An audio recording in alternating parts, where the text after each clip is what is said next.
Good afternoon, everyone. Welcome to the Washington Brief for Tuesday, August 1st. It's my pleasure to introduce Dr. Michael Jenkins, president of the Washington Times Foundation, which sponsors this webcast. Dr. Jenkins is also chairman of the Washington Times Holdings, the LLC that owns the Times News organization. He has led many successful fact-finding trips to Korea for policy experts and peace initiatives to the Middle East for the Universal Peace Federation. Dr. Jenkins, good morning. Welcome. Thank you, Larry, and thank you for all you do for the Washington Times Foundation and the Washington Brief. Today, our program is on the new global Flashpoint, Taiwan and the South China Sea.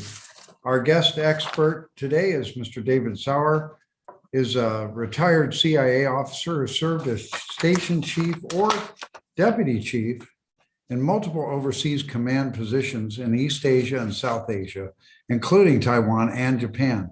He also was stationed in Beijing. He worked with Ambassador DeTrani for a time when Ambassador DeTrani was heading up the six-party talks with North Korea. Our guest panelist today is Dr. Alexandre Mansourov. He's an adjunct professor of security studies at Edmund A. Walsh School of Foreign Service at Georgetown. He's also adjunct professor of Korean studies at the School of Advanced and International Studies at Johns Hopkins and at the Elliott School of International Affairs at the George Washington University. And we're very honored to present our moderator, Ambassador Joseph DeTrani, a commentator on security issues, regular columnist for the Washington Times. Formerly, Ambassador DeTrani was special envoy for the six-party talks with North Korea, the director of the National Counterproliferation Center, and associate director of national intelligence. Ambassador DeTrani, welcome. Thank you, Michael. And it's great being here with all of you, and a very special day having David Sauer with us. This is a very, very opportune time to drill down on issues like China and Taiwan and what's happening in the South China Sea, the East China Sea. Let me just say this, opening it up. The next session on the 5th of September, we're going to drill down on North Korea, because as we speak now, North Korea is hosting both officials from China and the Russian Federation. The Russian Defense Minister, Sergei Shoigu, is there, and as is the Politburo member, Li Hongzhong from the People's Republic of China on the 70th anniversary of the armistice that brought peace, and it's not peace, that ended the fighting in the Korean War, because the Korean War continues until we come up with a peace treaty that ends the war. So there's so much going on the Korean Peninsula, and indeed with North Korea, with recently launching 3 intercontinental ballistic missiles, the most recent one, a solid fuel intercontinental ballistic missile capable of reaching the whole of the United States. And some of the rhetoric coming out of Pyongyang in regards to South Korea and the United States as being the arch enemies, and most recently talking about annihilating the United States if the United States were to do anything untoward towards North Korea. And indeed, the joint military exercises that are going on, the introduction of nuclear-armed submarines in Busan in South Korea. There's so much on the North Korean peninsula, but we will get into that because that is truly that's what this podcast is about, the focus on the Korean peninsula and what's happening in Northeast Asia. But today we're fortunate to be drilling down on another flashpoint, a very, very critical one at this time, and that's the Republic of China. That's Taiwan, and how the People's Republic of China views that. And going back to the Shanghai Communique of 1972, and the meetings between Henry Kissinger and Zhou Enlai in 1971, where Kissinger heard very clearly from Zhou Enlai, this is the central issue for the People's Republic of China, getting Taiwan correct, and making it very clear to the United States that China felt very strongly and feels very strongly that that's an inalienable part of the People's Republic of China, and that's the Shanghai Communique, where the United States acknowledged both sides, the KM, the nationalists, if you will, and the Chinese Communist Party, both acknowledge, but both agree. The KMT, the Nationalist Party, and the Communist Party, both agree there's one China. And we acknowledge that in the Shanghai Communique. But indeed, and I'll end on this point and then get to David, with the Taiwan Relations Act of 1979, we made it very clear, and this was the Congress of the United States, very clear, that it should be resolved, the issue of a one China should be resolved between Taiwan, the Republic of China, and the People's Republic of China, in a peaceful means. And there would be grave concern if other means were used to include embargoes and anything of a blockade nature. We would have great concern to the United States. So this is a very critical issue. And we're very fortunate to have David Sauer here to talk about this issue and so many others that involve the People's Republic of China, and Taiwan, but China and its relations with the United States. Over to you, David, and thank you for joining us. Well, Ambassador DeTrani, thank you so much for having me, and it's quite an honor to be speaking with you all today. In the introduction, somebody mentioned that I had worked with Ambassador DeTrani. I think the appropriate term is I worked for him, and in various roles. But one in particular, I remember in Beijing, probably in about 2004, 2005, Ambassador DeTrani was meeting with the Chinese Ministry of Foreign Affairs to talk about the North Korea nuclear negotiations. And he had a meeting with the then Director General of Northeast Asian Affairs, an official by the name of Wang Yi. And Wang Yi, I was one of Ambassador DeTrani's note takers for that meeting. And Wang Yi was very gracious and had a very warm welcome to Ambassador DeTrani because they were talking about North Korea nuclear issues. And at that time, we had a much different relationship.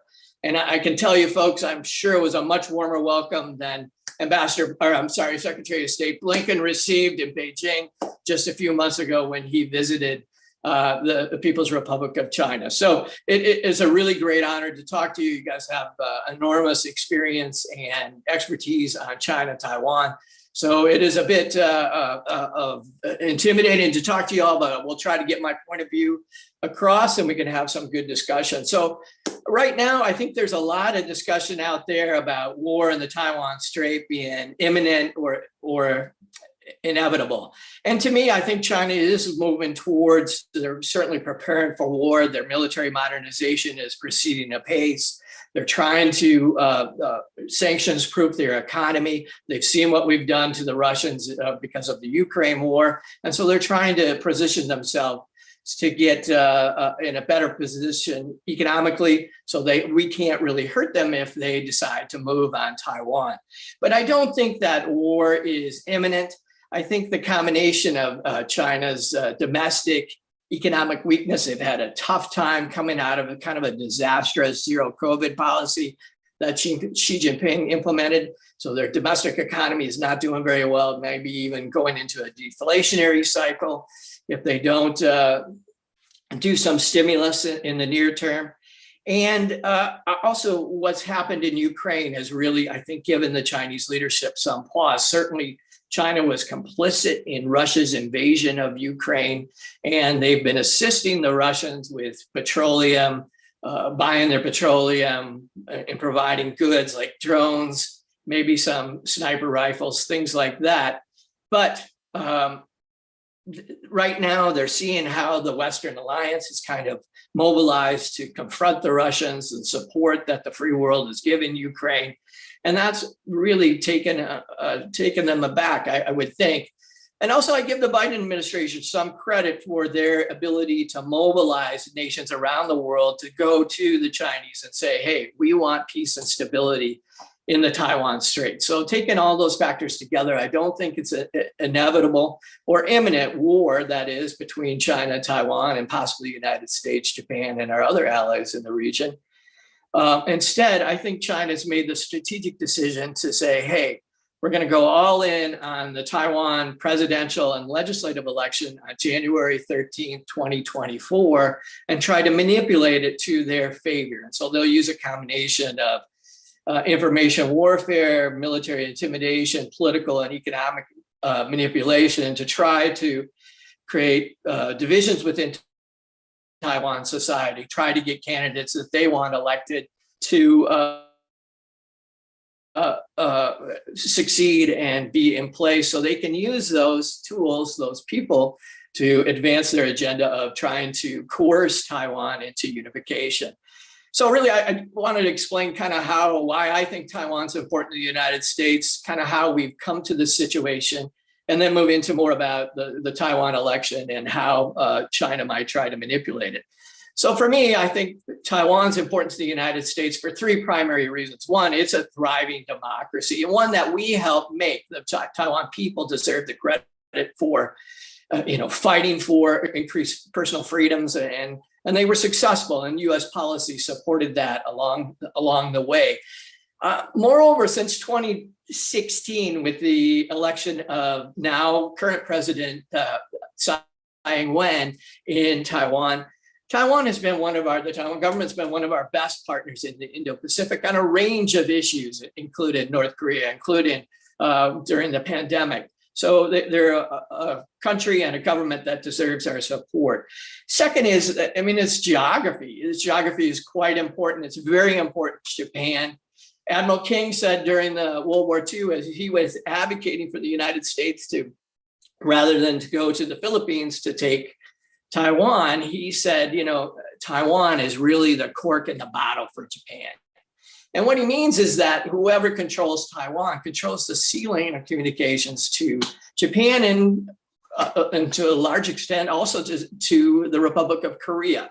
So its strategic location, it makes it very important. And should China be able to unify or to annex Taiwan, you think about the second order effects of what that would mean for Japan, what that would mean for South Korea, and all treaty allies, as well as the Philippines, another treaty ally. Those countries are very close, particularly Japan and the Philippines, with Japan's closest island being only 60 miles away from Taiwan, and the northernmost Philippine island, inhabited Philippine island, is about 60 miles as well.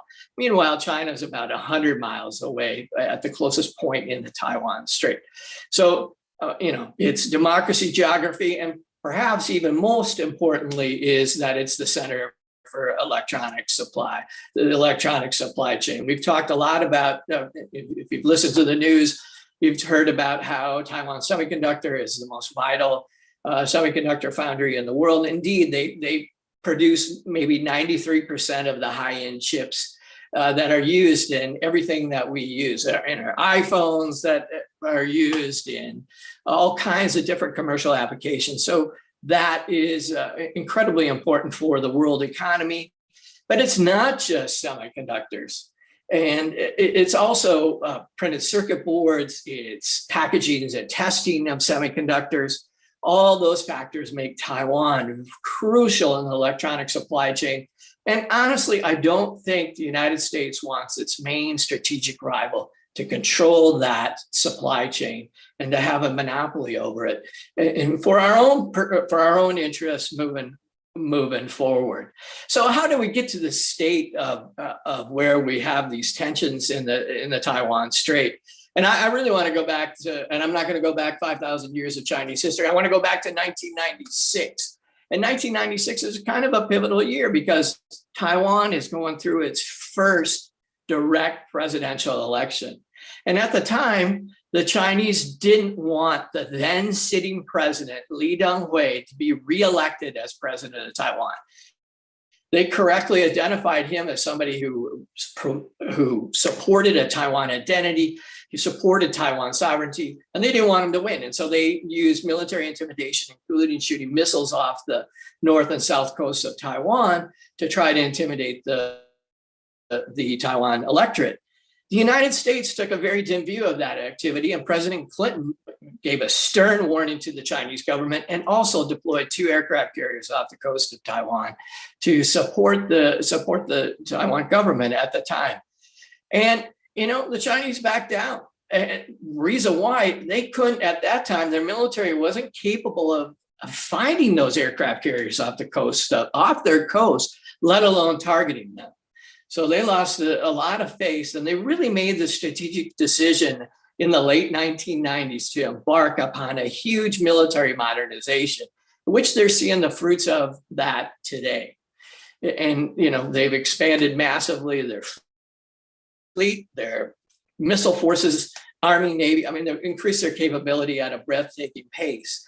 And they're also going on a breakout in their nuclear forces, where the United States has tried to engage China and the Russians on arms control issues, and they've strictly rebuffed us. And they're moving forward with trying to get a nuclear force that probably rival ours by the end of the century. So that they've increased this, they've made this incredible military force, second perhaps only to the United States.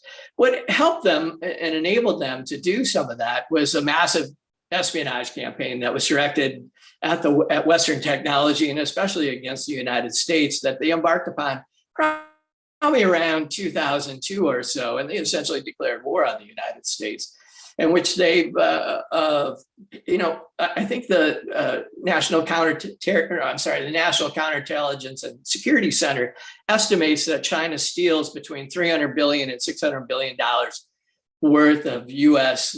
Research and development and intellectual property a year.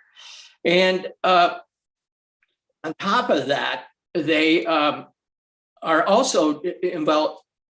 That espionage campaign has been characterized, they've been characterized by the FBI director, who gives the same speech about every 6 months, talking about the danger of the Chinese espionage activity, and that he talks about them having over 2,000 China origin espionage cases ongoing. And so they're also starting 2 new cases a day. So using that espionage campaign and stealing intellectual property has fueled the Chinese economy and also fueled their defense modernization. Now, with that strong military and that's been enabled by their intelligence efforts, what's really changed, folks, is that the leadership in China. And what I'm talking about is Xi Jinping. He's a transformational leader. He's a guy that, he survived the Cultural Revolution. His father was a senior revolutionary cadre, one of the elites of the revolution. And during the Cultural Revolution, his family suffered greatly. His mother denounced his father.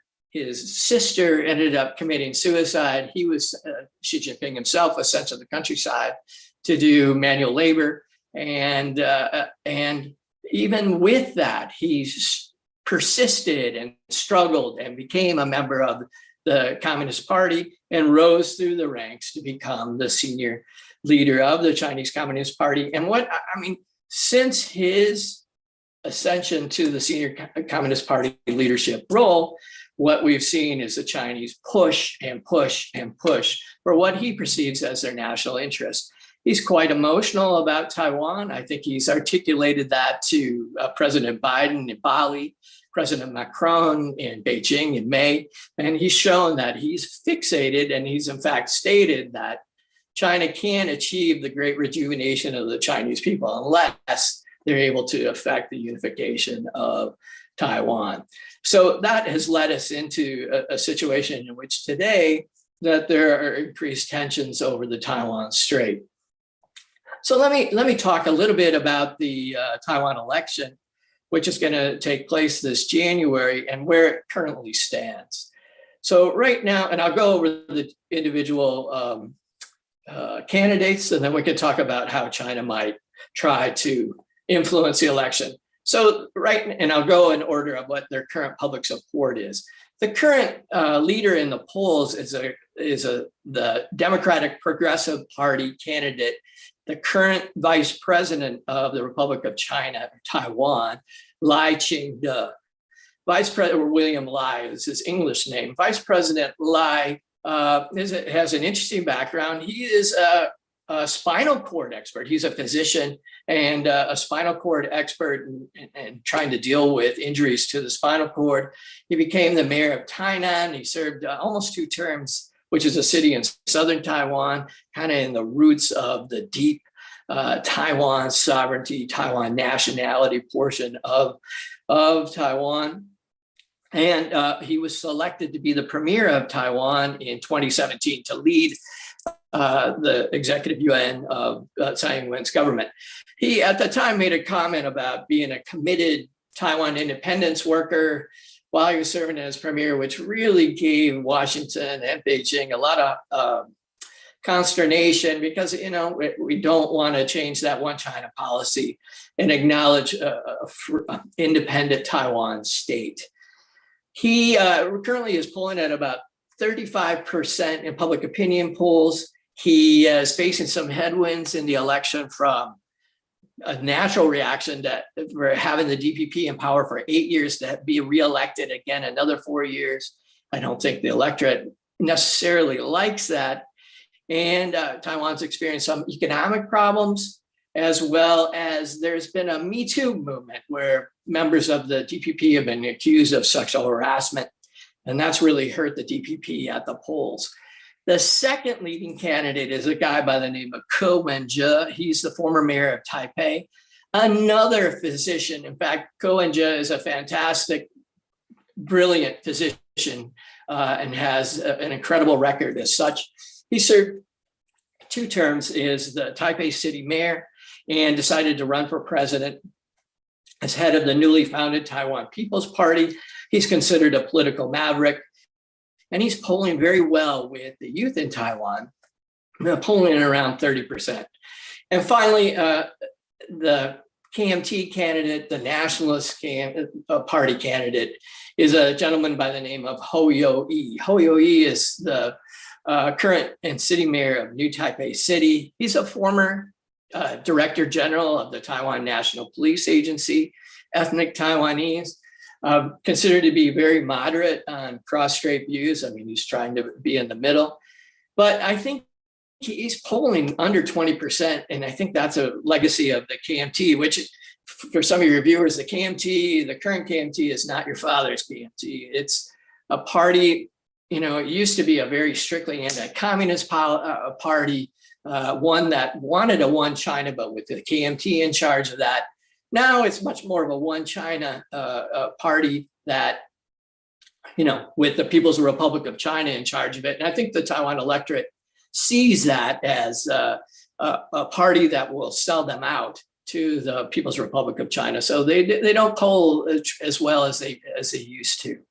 So how China might try to manipulate the election moving forward, and I really do believe they'll try to manipulate it quite carefully, but effectively as well, is that they'll try to do some information warfare, information operations to try to shape the electorate. And they'll do that by trying to call into question the credibility of the United States and implicitly also the ruling government, who has a close relationship with the United States. They will try to call into question the efficiency and quality of the sitting Taiwan government. They also will frame the election as a choice between peace and war. And the former president of Taiwan, a guy by the name of Ma Ying-jeou of the Nationalist Party, the KMT, visited China in about the same time the president of Taiwan, Tsai Ing-wen, transited through the United States this spring.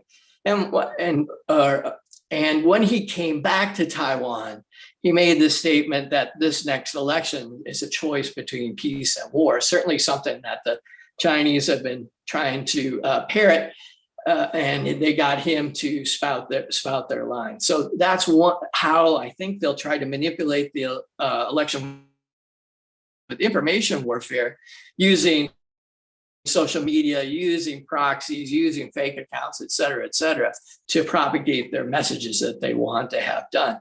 They'll continue their political manipulation. They'll continue to squeeze Taiwan's diplomatic space by flipping Taiwan's remaining allies in the international realm that recognize the Republic of China as the government of China. And they've been doing a fine job of reducing Taiwan's remaining diplomatic allies. There's only 13 left. And China essentially offers those countries bribes and commercial agreements, et cetera, and then they flip recognition. politically, they'll also try to funnel in money into the election to try to get that money and those resources to the candidates they prefer. And that's something that they've had some success with in the past. In 2018 in particular, I think they had some success with that. Economic manipulation has been going on since Tsai Ing-wen really took office. They immediately cut off tourist, mainland organized tours that would visit Taiwan. That was immediately halted when she came into office. That had been a fairly big business during the Ma Ying-jeou administration.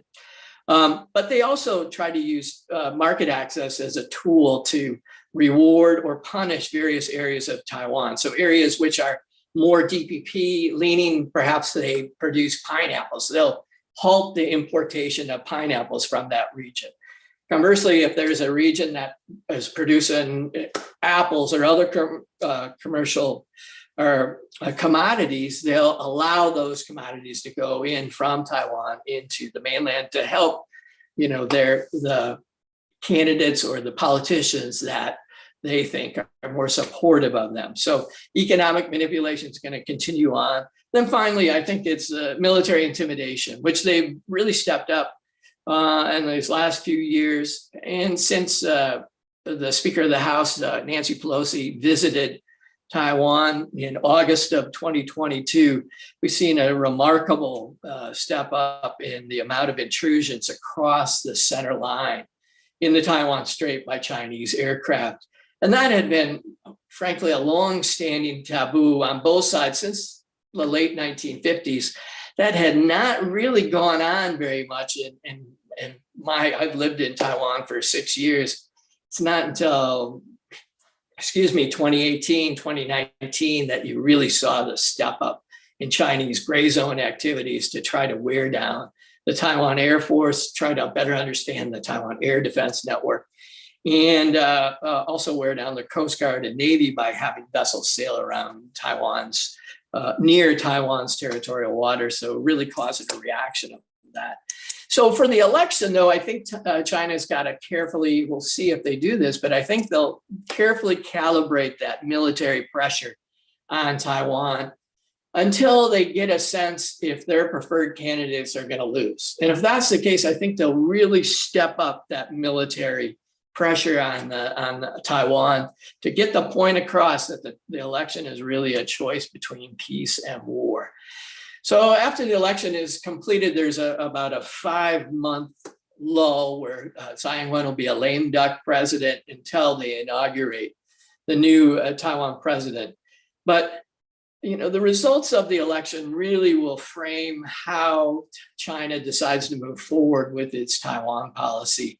And, given how the election unfolds, it could really affect their strategy and really try to think, well, as Taiwan continues to drift away, maybe the time is now to try to use force in some way to convince the Taiwan government to negotiate or to capitulate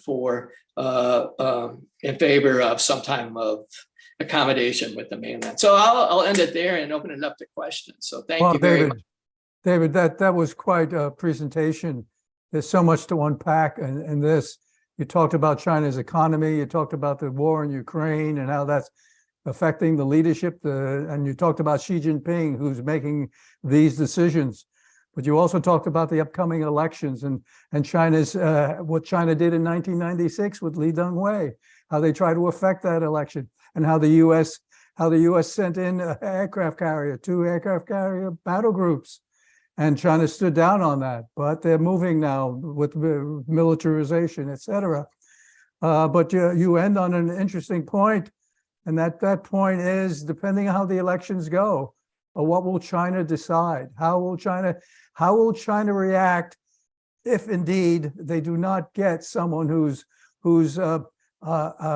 amenable to their approach, who's basically parroting their line? Whether it's a KMT representative or someone else who would be parroting that line. So there's lots to unpack in this. Alexander, would you open that up for discussion and some questions, please? Yes, absolutely. Hello, everybody. It's my pleasure to reconnect with you again. David, fantastic presentation. I really enjoyed listening to you, and you made so many excellent points. So let me first kind of make a brief statement and then a couple of questions for you. I honestly believe that the global order today is facing severe challenges. And really, we're at a critical juncture, which may determine, the entire century ahead. And Taiwan, as you correctly pointed out, is one of these flashpoints, which is not new, but really it's drawing more and more attention. Again, on the China side, I agree with you completely. President Xi is a transformational leader. I mean, you talked a lot about his, the personal tragedies in his life, his perseverance. But let me remind you, and I think I learned it from you a few years ago. You said it in one of the conversations that it was President Xi who applied for CCP membership 11 times. Right. And during the cultural year, and he was rejected 11 times. And only on the 12th attempt, they actually admitted him as a member of the Communist Party, which to me shows what a determined leader he is. And if you think, you said that he's very emotional about unification with Taiwan or annexation. He's fixated on that idea. And the man who applied 11 times for the party card and ultimately got it despite the door being slammed into his face again and again, I think, we have a serious challenge if he decided to unify Taiwan during his tenure. And by the way, during his tenure, China is a very different country. As you correctly pointed out, it is the largest trading partner of over 120 countries. The majority of the countries in the world. It has the largest navy. It has the second largest defense budget. So again, the challenges before us really enormous. Some people argue in this country that the United States military posture is not really ready at this time for fight with the People's Liberation Army. And I know you said that the war is not imminent, but nevertheless, we need more missiles, we need more ships, we need more bases. Some people in Congress argue the US defense budget must be increased. At the same time, the Taiwanese also must step up their self-defense efforts. So they must really commit to military and defense industry cooperation expansion with the United States. So my question to you, the first question is, are the United States and Taiwan really ready for the challenge which the new dynamic transformation of China with revolutionary leadership poses to us? Especially given what's happening in Europe, we are draining down our resources. We're scrambling to get what we need in the battlefront over there. At the time when we are fighting this total hybrid warfare against Russia, with the formal objective, as declared by the US government, being a strategic defeat of that China's allies. So are we ready, really, if China were to escalate over Taiwan, to kind of stand up and fight? Or maybe it's not really the right time, the timing is not good, and so it's in our interest to kind of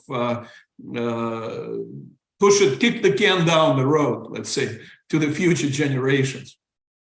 Well, thanks for the question, Alexander, and I really appreciate your comments on a number of points. But to directly answer your question, is the Taiwan and the United States militaries ready for conflict with China? The answer is no. And I'll say, particularly, let's start on the Taiwan side. They have about 170,000 troops, 300 aircraft, about 57 major naval combatants. And their military posture, they just don't have enough guys. They don't probably have the right weapon systems in place. And I think the Ukraine war was a real wake up to their civilian leadership and to their military about how to try to defend their island from China. So for us, for the United States, if we consider Taiwan to be a major vital interest to the United States and its freedom as an interest that we need to protect and to intervene, the formula for us is how long can Taiwan last until we can meaningfully engage with the Chinese to be able to make a material difference on the battlefield. And honestly, I don't think they can last very long. And it's not just the Taiwan military, it's the Taiwan society. How resilient are they? How much energy resources? I mean, their energy, most of their energy is imported. If China blockades Taiwan ports, how is that going to get in there? It can't. Food, it's an island. They have to import food, everything. And so they really have to improve the resiliency of their communications networks, their energy supply, have food, medicine, et cetera, on hand. And we have to think about how we're going to try to resupply Taiwan in case, and I know people are, excuse me, in case of an emergency. Taiwan is making progress in transforming their military, but it's slow. It's a democracy and things take time. And they have an opposition party, and I think in the KMT that doesn't want them to try to transform themselves into a much more prickly porcupine is what the pundits would say. So it takes time. They're moving towards that way, but they got to move faster. They've enacted compulsory service starting in January for 1 year for their new trainees. We had pressured them to go to an all-volunteer force to be much more professional. But in comparison to the just the ever-increasing power of China's military, Taiwan doesn't really stand a chance unless they really go for a transformation, and they do it in a lot faster pace. The second one thing I want to point out about Taiwan, and that people need to understand, is that they are really the center of Chinese intelligence activity. That the Chinese go after Taiwan, and all those campaigns I mentioned, I think, are infiltrated by Chinese spies, and people are trying to influence the candidates. I mean, I would be shocked if they weren't. But their military forces, the Taiwan Officer Corps, is a prime target for Chinese military. And what they try to do is use retired Taiwan military officers. They recruit them, usually when they're making some kind of trip to China, and then use their, get them on their books, get them under their sway, and use them to elicit or acquire information from their former military colleagues. And unfortunately, Taiwan hasn't really addressed the situation. So on top of trying to rush or be more aggressive in trying to modernize their military force to become a much more resilient society against the potential of Chinese aggression, they have to be much more serious about neutralizing Chinese military activity. One recent example on the island of Jinmen, which is off the coast of Xiamen in Fujian province, they had, I think it was a major, a lieutenant colonel, who agreed to work for the Chinese, and he signed a document saying he would surrender his unit to the Chinese military, once he got the word that he should do that. And there are a lot of examples during the Chinese Civil War in the late 40s of nationalist forces surrendering, their military commanders surrendering to the communists. And so they have a lot of experience in trying to flip those officers. So that's an area I think that the Taiwan government, it doesn't cost as much as a brand new ship or a brand new F-16, or they have a submarine program, which is really a public works program that they're trying to implement rather than a hardcore military. But the cost of really trying to improve their own domestic internal security against the Chinese intelligence threat is far lower than any of their defense spending. And for me, the United States has to drastically increase its defense budget. I mean, we've got a major war in Europe and a colossus building in East Asia, which threatens our vital interests. The Wall Street Journal had an editorial talking about our submarine fleet. It's really only our submarine fleet or undersea warfare capability that we have an asymmetric advantage over China, and that this is something that we need to preserve that would be crucial in a war. So to me, I really think the United States needs to increase its military power, its military posture in East Asia. We don't want a war. People of Taiwan don't want a war. Only one man gets to decide that, and that's Xi Jinping, and he wants Taiwan back. But we need to carry a big stick and be ready to use it should he try to make a move on Taiwan. So David, to Alexander's excellent question and your very, very comprehensive response, I couldn't agree more with you. I mean, we're talking about deterrence here in a significant way. Recently, the White House indicated $345 million in arms aid to Taiwan will be forthcoming. Certainly, we think back to Ronald Reagan and the 6 assurances he gave, where he made it very clear we will not intervene in any way, but we will not put a date on the table to say we will stop providing Taiwan with the military aid they need to defend themselves. And indeed, you mentioned President Biden in your opening comments. President Biden has made it very clear we would come to the defense of Taiwan in time of conflict. So you juxtapose that with what you said, and I agree with what you said about Xi Jinping. This man is transformational, and he's made it very clear in 2049, the sentinel of the establishment of the People's Republic of China, Taiwan is, they will make a move on Taiwan. Taiwan will come into the fold because he's talking about that element of rejuvenation. I think we do appreciate that. And we're hearing a lot about when China has the military capacity, the capability of succeeding. If they were to use force with Taiwan, they would use force if they felt Taiwan were moving more towards independence. And recently we hear from the intelligence community, 2027 is a period of time where China may feel they have the military capacity to do that. So you've got to, you have all these issues here on the table, and the election in 2024 is going to be so critical how that goes.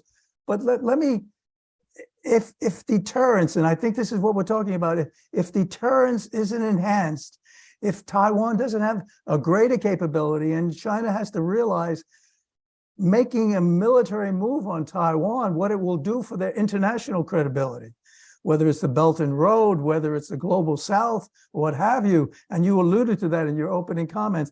So much argues against a military move against Taiwan. And I'm totally in agreement with you, David.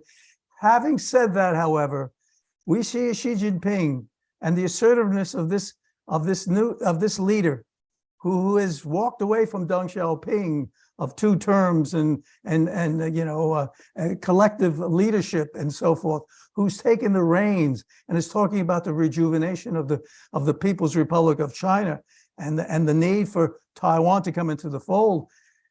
We're talking about the possibility, and some would even say maybe the likelihood of, if you will, kinetic conflict in regards to Taiwan, depending how the elections go in 2024.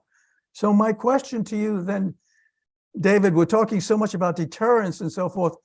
Would the U.S. have to, let's be realistic here, would the U.S. have to be involved in helping, as President Biden has indicated, Taiwan in a moment where they are being confronted by an overwhelming military force from the People's Republic of China? Would the U.S. have to be involved in? And what do you think about the element of escalation? We're talking about the potential of nuclear weapons now on the table here. And certainly no one in Taiwan wants to see conflict. There's no question about that. But they also want to keep the status quo. They want to keep that element of independence, democratization, the democracy they have. And they would lose that. They believe, you're looking at what's happened in Hong Kong, et cetera. So how do you see it evolving in the next 5 to 10 years? Indeed, if the elections do not go favorable to the People's Republic of China in 2024. So, I don't think Xi Jinping at this point, I don't think is going to choose war very easily. I mean, that's going to be a last resort for him.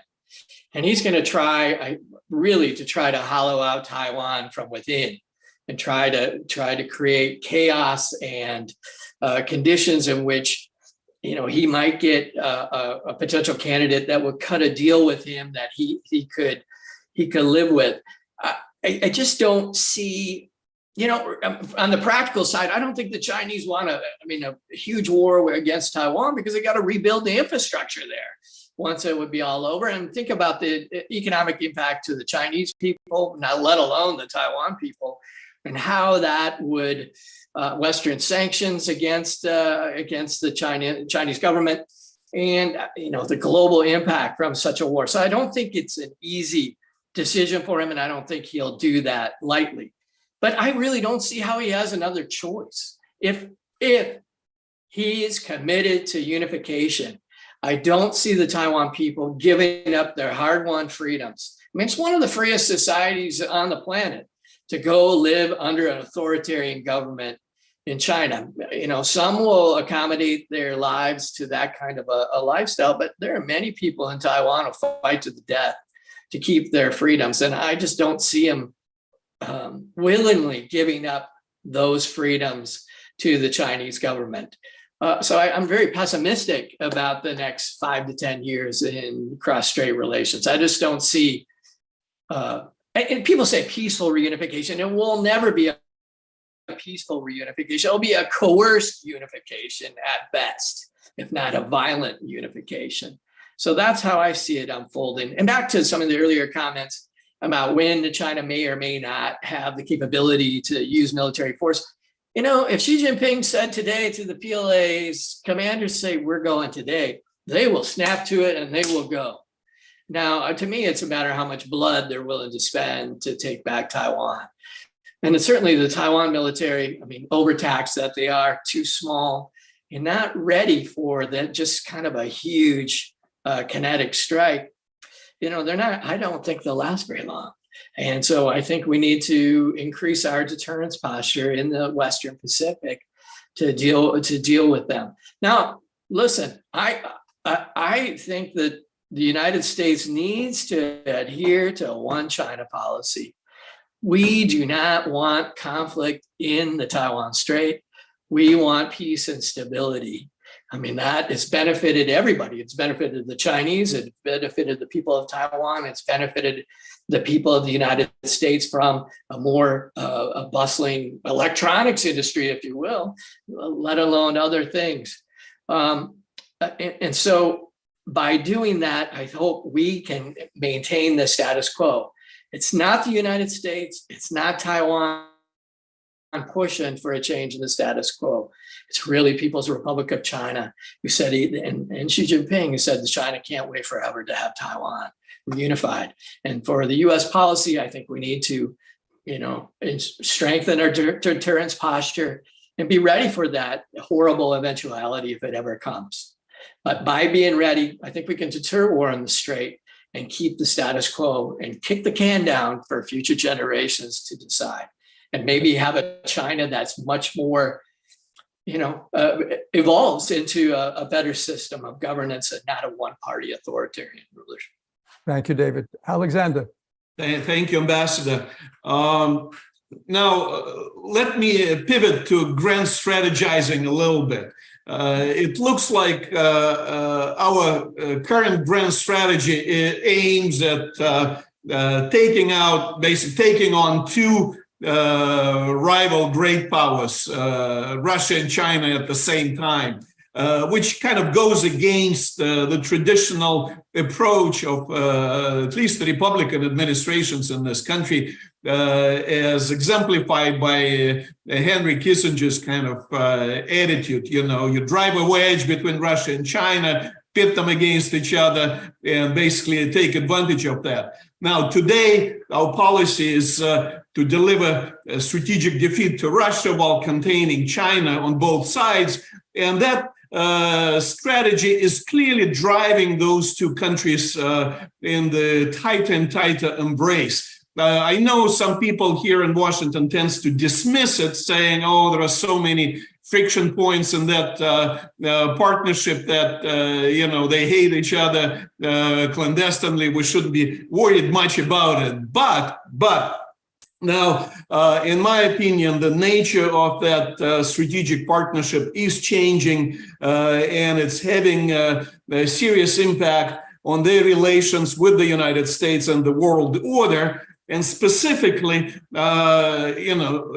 looking at the security domain, what I see is the intensification of the joint military drills by China and Russia in the Sea of Japan. And if you look at the objectives of these exercises, they're really not friendly, as well as the increase in scope and intensity of joint naval and air patrols in the Pacific Ocean, around Taiwan, and in South China Sea. So my question to you is, are you worried? Are you concerned at all with the new trends in the Russian-Chinese strategic partnership, especially the military-to-military cooperation and its intensification, as well as, of course, the defense industry ties? Or would you advise that, we should really downplay it, discount it,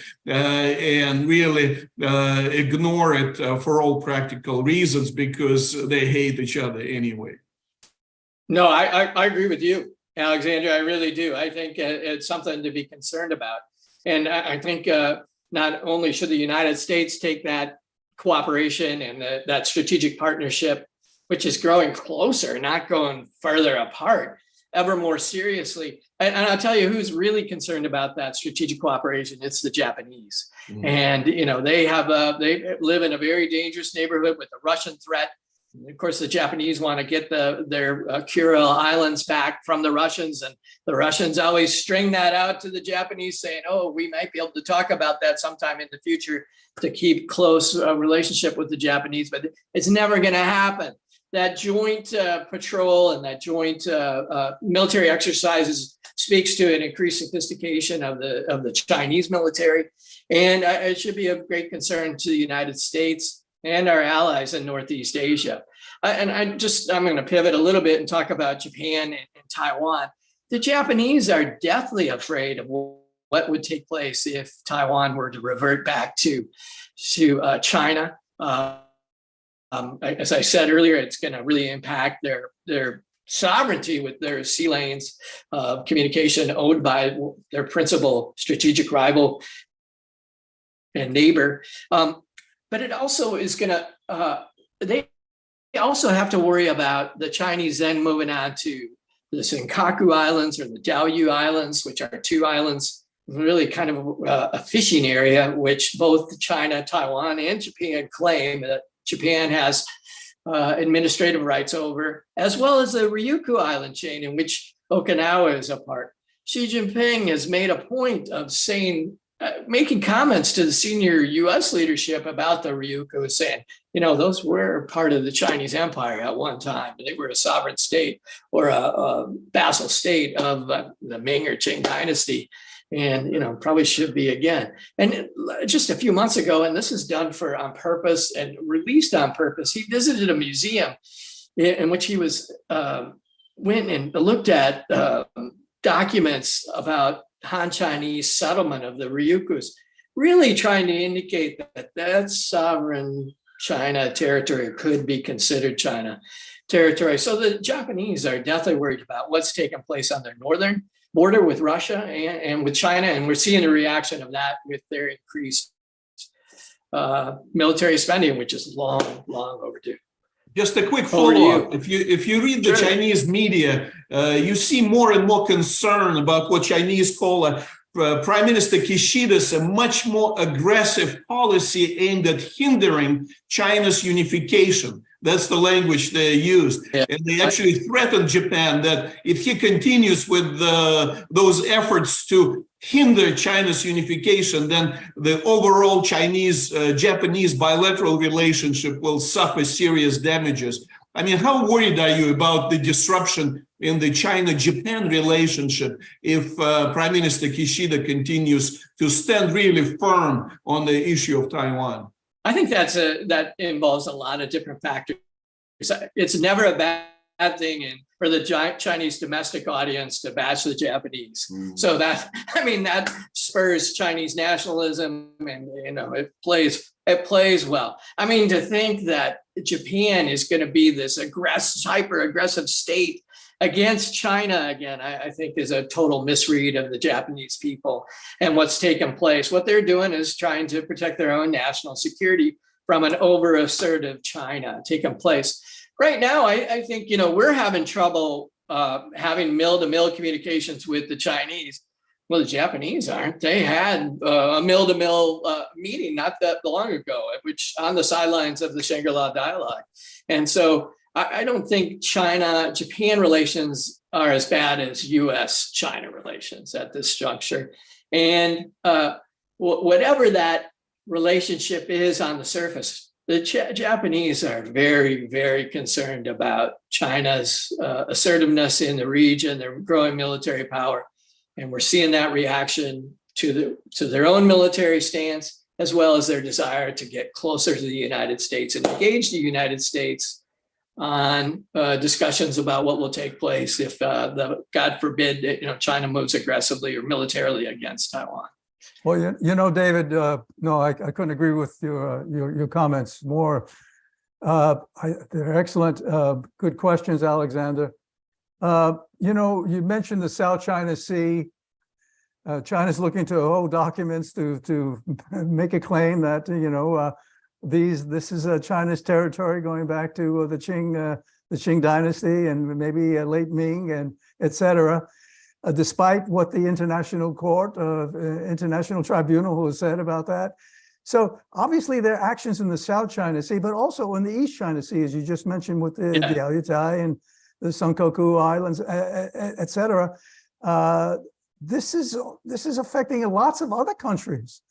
Right. I mean, these smaller countries, smaller because China has used that terminology. I think it was at the Shangri-La dialogue that Yang Jiechi said, China is big and these other countries are smaller, and there's, let's look at the reality. This has got to be of consternation by many countries saying, what is China doing with their assertiveness now? I mean, they're flying in the face of their own credibility. So my question is this, David, do you think a better relationship, a bilateral relationship between the U.S. and the People's Republic of China? You mentioned the Blinken visit a month plus ago, and we've had others going there since that with our Secretary of Treasury and our envoy on climate change. Do you think improved bilateral relations with the People's Republic of China would sort of moderate this behavior on the part of Xi Jinping and his approach, his assertive approach to the South China Sea, the East China Sea, certainly towards Taiwan? Do you think this would moderate his behavior and lend itself to a more moderate approach on the part of China towards these issues, in addition to obviously enhancing deterrence to make it very clear that there will be consequences if China should do something untoward, like something of a military nature? But do you think improved U.S.-China relations would moderate this assertiveness on the part of Xi Jinping? And maybe Qin Gang, his former foreign minister, has been replaced. They've expunged any record of what he's done as a foreign minister. His approach to wolf warrior diplomacy, etc., would a long way of saying would improve bilateral relations with China, sort of moderate some of this assertiveness, and some would say recklessness, on the part of Xi Jinping and what he's doing in the region. What do you think about that? I don't know how the relationship can be. Honestly, I don't see how it improves in this current situation. I mean, that would take China moderating their behavior in a variety of avenues or venues. And so I'm really not optimistic about that. I mean, even as China is facing this more difficult domestic economic environment in which they're not attracting the foreign direct investment, they're not attracting, in fact, Western businesses are trying to get out, trying to find a strategy to kind of wall off their business entities in China from the rest of their companies, and trying to get to areas where they can really trust rule of law over rule by law that China has become. And even during this time of trying, you know, Xi Jinping, he meets with Bill Gates and he meets with Henry Kissinger. I mean, the person who really started the relationship, well, President Nixon did, but Henry Kissinger certainly was a representative of starting a stronger ties with the People's Republic of China. And he's trying to attract their economic entities are trying to attract more investment, trying to get more economic activity going, trying to be, you know, we're open for business. Come on in and invest. Look at us.